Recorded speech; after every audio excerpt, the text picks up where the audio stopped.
The Gospel according to Acts, the 13th and 14th chapters.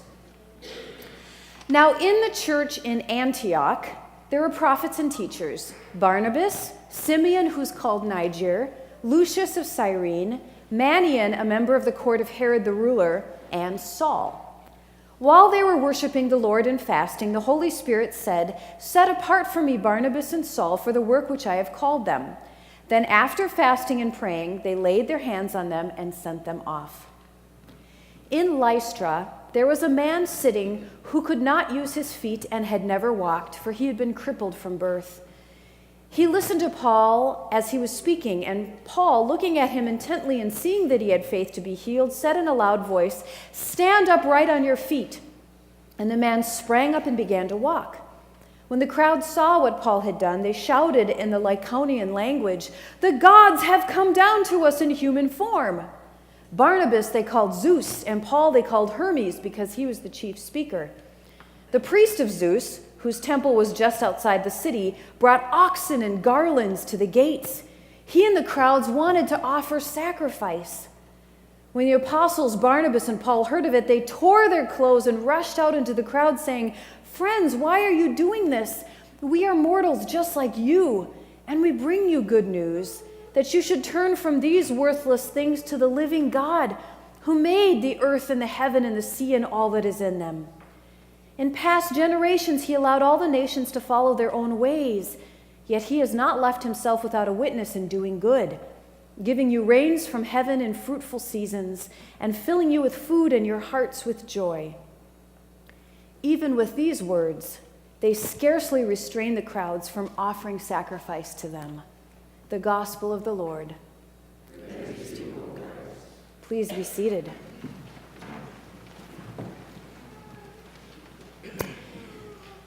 There are definitely times when you read the Bible that the cultural references are so strong, it sometimes makes the story hard to understand. So here are a few quick notes and slides to be helpful. Saul, also known as Paul, was based out of Antioch. And if you can see Jerusalem down in the corner, Antioch is north of it. He traveled around that whole Mediterranean in his ministry. And today we read he's going to Lystra, which is sort of in the center to the right of Ephesus. This is all the Roman Empire, but in terms of culture, it's Greek. Greek clothing, Greek gods, Greek language, and Paul, being a Roman citizen, knew that world just as well as he knew the Jewish world, where he was a Pharisee. The Roman Empire insisted that all of its citizens call the reigning Caesar Lord. But that didn't mean there still weren't other gods and temples dedicated to those gods, which was fine. Now, the most famous example of this is the Parthenon in Athens, Greece, which was a temple built for the goddess Athena. These are replicas of the originals and reimaginings of what they would look like in their heyday. Well, there were two other very famous Greek gods, Zeus, the supreme god of the Olympians, also the thunder god, and next to him, Hermes, the messenger god, among other things. He has wings on his sandal, which help him fly around and deliver messages. It's also where we get the Nike symbol on the shoes. See, you learn something new every day. When Paul heals a crippled man, he attracts the people who are convinced that Paul and Barnabas are these gods in mortal form. Many religions believe the gods might choose to come down in human form for various reasons.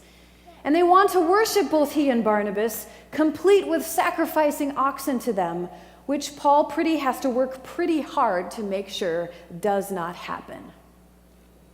And let's just freeze the story right there. There are two very human things happening that occur with you and me right here, right now, when it comes to religion. I've said before that I believe all humans are created with the desire to seek God. And so tribes and cultures of all around the world have created religion as a response to that desire, a way to seek God. And over time and across cultures, you can see how we've longed for places and symbols and images and rituals to focus our devotion on the divine. Altars are a great example. We place flowers and light candles and have other symbols or objects of devotion. We've created worship and rituals with songs and chants that make our faith concrete, touchable, visible, here and now. And we pass these on generation to generation as they nurture our faith and keep us close-knit as families and cultures and churches. We've created beautiful temples and cathedrals which are meant to glorify God, but they also put us in a state of awe at the beauty of human creativity which comes from God.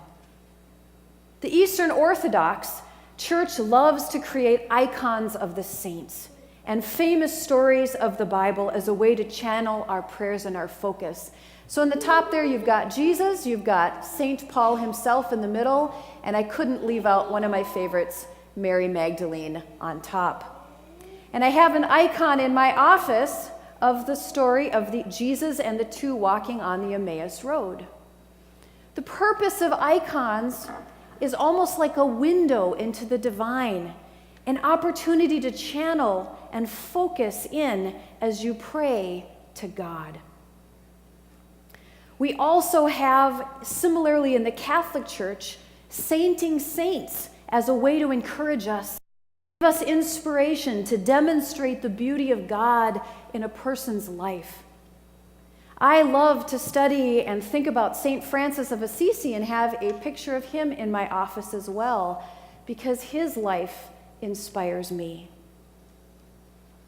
In fact, God coming to earth in Jesus is a way of blessing these efforts. God is saying that our physical world and our bodies and our creations are all good and beautiful, at least they can be. And Jesus gives us a wonderful likeness to point the way to God, to reveal and show us the heart of God. And that is what it should be. But as Paul and Barnabas experience today, we can confuse the messenger with the message. We can focus too much on the visible sometimes.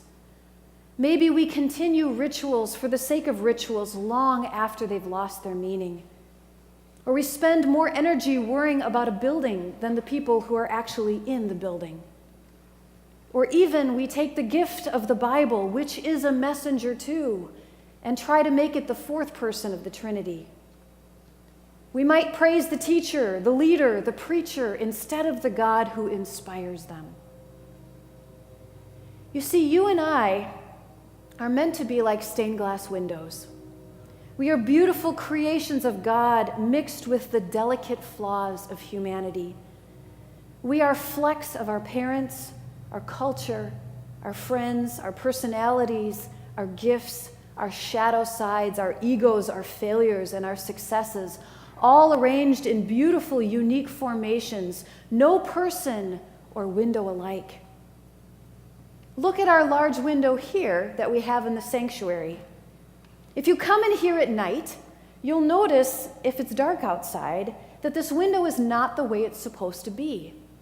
It actually looks rather dull at night. When we focus only on the object, its very purpose can be diminished because that window isn't beautiful unless the sun is shining through it. That's what it's made to do. And even when the sun is shining through it, if we praise the window and not the image that is trying to show us, Jesus the shepherd, we've missed the purpose. Furthermore, if sadly a tree would fall through that window and destroy it, it would be sad. But it wasn't the window that created beauty and brought us Jesus the shepherd. It only directs us toward that if we're wise enough to see it. So too, you and I are meant to have the light of God flowing through us, through our talents and our personalities, even our flaws and gifts, transforming us from a dull fixture into a radiant sign that points back to God. It's easy for us to get focused on a person, a building, a thing. and lose focus, just as it's easy for us to get a bit too puffed up when we've had some success or fame because of something we've done. But Paul understood this very well. Remember, he was that brilliant Pharisee, so zealous and passionate, defending God, or so he thought, seeing those early Christians as heretical, blasphemous, and dangerous. He put all his energy into stopping them. And then he learned he was wrong. He'd been on the wrong side of the fight. Can you imagine how devastating that would be if you'd spent 10 years or 15 years marching for this and campaigning for that in the name of God, only to have a powerful, undeniable, life-changing vision from God saying you're wrong and you're hurting Jesus Christ himself? So Paul, better than anyone else, knows that he's flawed, and he knows what damage he is capable of doing. He knows that anything good about him or his message is a gift from God. It didn't matter that the Greeks mistook him for Hermes or Krishna or Jesus Christ himself. The point was he was a human with all the good and the bad and the ugly that came with it. And the fact that God was able to do anything through him at all is a testimony to God, not him. Paul understood that. So your life and mine right now, as a mom or dad or grandparent or friend or engineer or baker or farmer or teacher, in all the roles we play, no matter how gritty or exciting or boring or hard or everyday or fancy they feel, we are created to be stained glass windows. When we bring love and compassion and integrity to our relationships and our roles, we're letting God shine through us. When we allow God to challenge us and to mess with us, to change our mind and to teach us, we're letting God shine through. And then God can take the good and the bad, our flaws and our gifts, our suffering and our pain, and create a beautiful human being that makes the world better because of our existence. And this isn't done by us trying to be good or being right. In fact, because of God's grace, as we see in Jesus, we know we're free from the burden of being God's, of being perfect, of saving others. We don't have to. We only carry the message, and sometimes we fail. Sometimes we do it wrong. Sometimes our personalities work against us and get in the way, or our flaws outweigh our gifts. And that's okay. We aren't running for Jesus. We are part of a massive network of faithful around the world, whom God works through and around and in spite of and with and all of the above. So we can let go. It is not our amazing race, but God's amazing grace that makes us beautiful. Amen.